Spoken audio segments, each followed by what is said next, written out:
Hello, my name is Matt Smith with Traditions Real Estate here in Cedar Rapids, Iowa. Today I'm sitting with Laura Sheely. She's the Mortgage Development Director for Linn Area Credit Union. And one of the many questions that home buyers have today, especially if you're a first-time home buyer, is how much can I afford?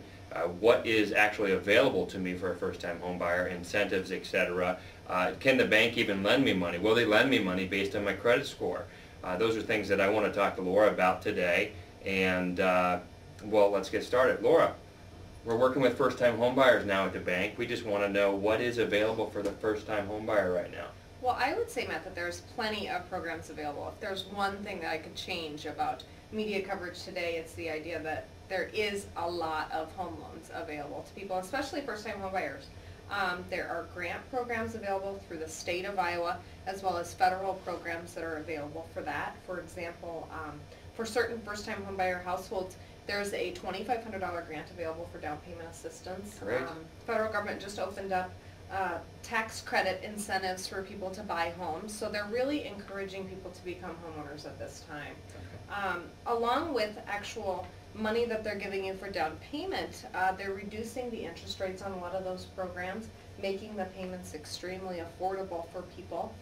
One of the things that you had mentioned was whether or not someone could afford a home at this point in time. And I think a good average to look at is, for example, if somebody was to purchase a home in the range of, say, $100,000, on average, their monthly payment's going to be somewhere between $800 and $900 a month, depending on what type of home they have, the taxes in the area, and that type of thing. So you can see it's easily affordable for people comparative to rent, that they could be homeowners instead of wasting their money on a monthly basis rent-wise. Okay. So does that, a couple of things, and that's fantastic. So what you're saying is you have about $2,500 or up to $2,500 if the buyer qualifies. Yes. We will talk about that further.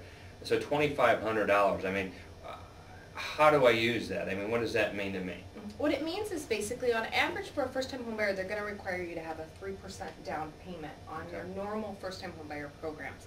Linn Area Credit Union takes an extra step and actually offers 100% financing to first-time homebuyers, to where you wouldn't need that money on certain products. But for most people, you're going to have 3% down. So on average, if you buy a $100,000 house, that's $3,000. Now, most first-time homebuyers, I know when I was one, didn't have a lot of money in savings. And so in order to get that 3%, $2,500 goes a long way towards that.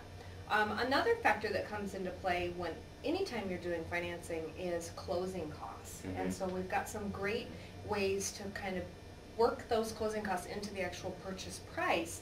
So bottom line, what it means for you is you could be coming to closing, you could be purchasing your home today for $500 or less. And in some cases, people are actually getting money back at closing, which is